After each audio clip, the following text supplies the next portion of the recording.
Bonjour à tous. Donc, je suis très heureuse de vous accueillir aujourd'hui au sein de ce si bel établissement.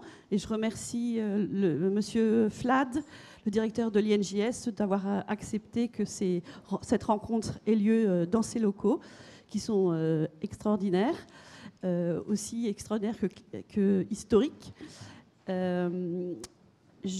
Aujourd'hui, vous êtes nombreux à avoir répondu à la proposition de la COP des psychomotriciens et psychomotriciennes.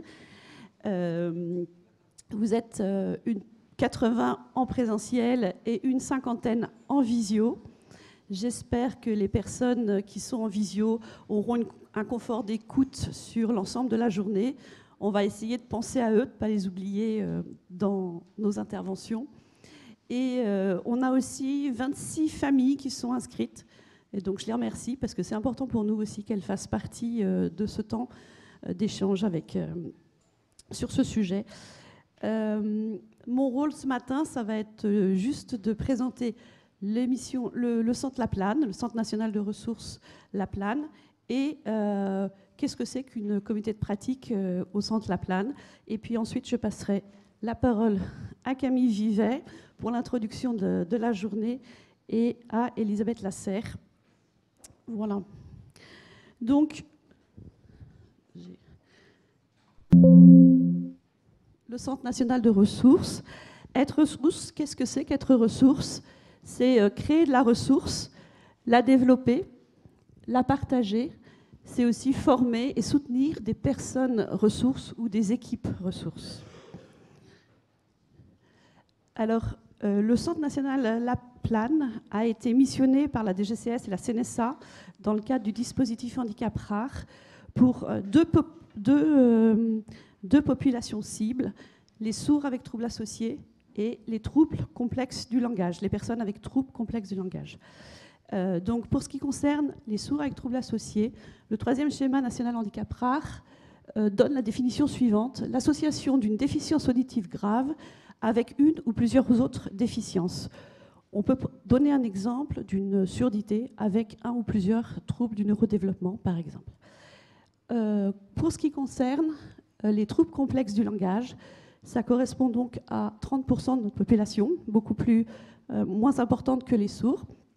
La définition du 3e schéma national handicap rare est une dysphasie grave associée ou non avec d'autres déficiences. En 2015, le DSM-5 a proposé une nouvelle dénomination de cette population et on parle de troubles du développement. Donc, au Centre national de ressources, on est en train de réfléchir à faire évoluer notre dénomination vers troubles du développement du langage avec troubles associés. Alors, ces deux populations, qu'est-ce qu'elles ont en commun?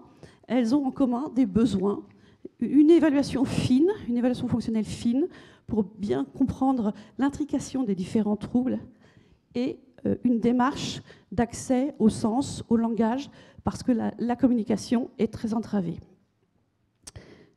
Voilà.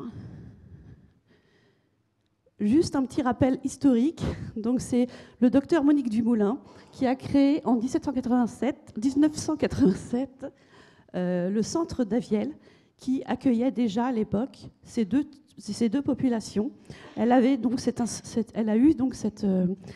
intuition de l'intérêt de regrouper ces deux populations, sourds avec troubles associés et troubles complexes du langage.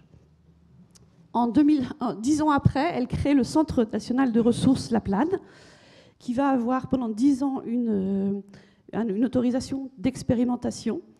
Et au bout de 10 ans, le centre a été pérennisé et est devenu un ESMS comme les autres, avec 2 autres centres nationaux de ressources que vous connaissez peut-être, le CRESAM à Poitiers pour les sourds aveugles et la Pépinière à Lille pour les déficients visuels avec troubles associés. Donc 3 centres nationaux de ressources et qui vont fonder un dispositif. Aujourd'hui, on parle beaucoup de dispositifs, mais déjà, on était sur des dispositifs handicap rare, un dispositif intégré handicap rare Donc, vont s'ajouter 14 équipes relais sur l'ensemble du territoire, 14 équipes relais handicapera, dont vous avez peut-être entendu parler. Et il y a également un 4e centre de ressources sur l'épilepsie sévère et une équipe nationale qui est tête de réseau. Voilà. Juste dernière information, le Centre national de ressources La Plane est porté par le GAPAS. Il a rejoint cette association en 2019, donc c'est assez récent. Voilà. Nos missions. Donc, nous sommes une équipe mobile qui se déplace sur l'ensemble du territoire national. Donc, grande mobilité. Et pour venir en appui ressources aux professionnels, aux aidants et à l'entourage des personnes. Voilà. On intervient sur le principe de subsidiarité, c'est-à-dire qu'on intervient s'il n'y a pas de ressources en proximité. Voilà. Nos missions, donc il y a 3 grandes missions. Évaluer, conseiller autour de situations complexes, créer et développer de nouvelles ressources, et transmettre, partager, diffuser les connaissances. Les champs d'expertise, les 3 grands champs d'expertise qu'on peut définir sont l'évaluation fonctionnelle, donc observer et évaluer, communiquer autrement, avec des démarches pour accéder au sens et au langage, et apprendre autrement. Notre philosophie, que j'ai voulu résumer en 2 phrases, pour ne pas être trop longue ce matin et laisser la place aux personnes. Le parti pris de la présomption de compétence des personnes et faire crédit à la personne qu'elle a quelque chose à nous dire. Donc cette présentation, pour vous expliquer un petit peu dans quel cadre s'organisent ces communautés de pratique. Alors, qu'est-ce que c'est qu'une communauté de pratique ?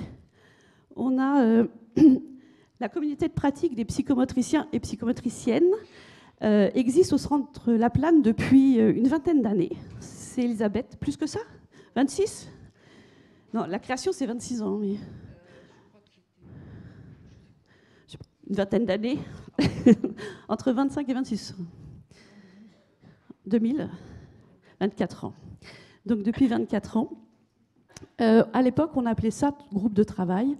Et aujourd'hui, il y a une notion de communauté de pratique qui est apparue et qui nous semblait vraiment intéressante à reprendre. Qu'est-ce que c'est qu'une communauté de pratique ? C'est une structure sociale qui partage un intérêt, un ensemble de problèmes ou une passion pour un sujet et qui approfondit ses connaissances et son expertise dans ce domaine en interagissant de manière continue. Voilà, donc c'est Étienne Wenger qui a défini donc, ces comités de pratique. Alors, au centre... alors maintenant, c'est en train de fleurir partout, les comités de pratique. Je ne sais pas si vous avez été amené à rencontrer ce terme, mais c'est un outil de formation continue vraiment intéressant. Et les COP, donc on fait un abrégé COP, les COP au centre La Plane reposent sur 3 piliers, coopérer, se former et créer. Alors coopérer, ça va sous le sens. Ce qui est intéressant quand même à souligner, c'est que c'est pas toujours facile de partager ses expériences avec ses collègues. C'est pas toujours facile de trouver des lieux suffisamment sécurisés pour que je puisse parler de mon travail, aller en profondeur dans toute l'expérience que j'ai, toutes les pratiques que j'ai pu mettre en place. Et donc les COP au sein du Centre La Plane permettent cet espace sécurisé qui permet de mutualiser toutes ces pratiques. Ensuite, se former, ça tombe sous le sens, mais c'est se former par ses pairs, c'est se former aussi par tous les savoirs expérientiels qui vont être progressivement partagés, et c'est aussi faire du lien entre sa pratique et des savoirs plus formels, plus académiques. Donc, ce qui est extrêmement intéressant pour les jeunes, par exemple, les jeunes professionnels qui sortent d'études. Enfin, créer. Alors, la communauté de pratique des psychomotriciens et psychomotriciennes est un bon exemple parce qu'ils ont créé, vous allez voir, sur les tables, ils ont créé des outils. Ils ont déjà organisé une journée il y a quelques années. Et aujourd'hui, voilà, c'est vraiment leur création, leur production. Elles ont organisé avec l'appui de Camille Vivet, qui va prendre la parole. Donc Camille Vivet, qui est animatrice de la communauté de pratique depuis 1 an, qui a succédé à Elisabeth, mais qui était déjà dans la communauté depuis 10 ans. Voilà. On a des très très anciennes dans la communauté aussi qui sont présentes aujourd'hui. Donc Camille Vivet anime la communauté dans le cadre d'une mission au Centre La Plane. Par ailleurs, elle est psychomotricienne à l'INJS de Paris et en libéral. Et ensuite, Elisabeth prendra la parole aussi pour introduire. Et Elisabeth est référente scientifique au Centre La Plane. Elle a pris sa retraite, mais elle est revenue quand même pour quelques missions, et donc on vous en fait profiter aujourd'hui. Voilà.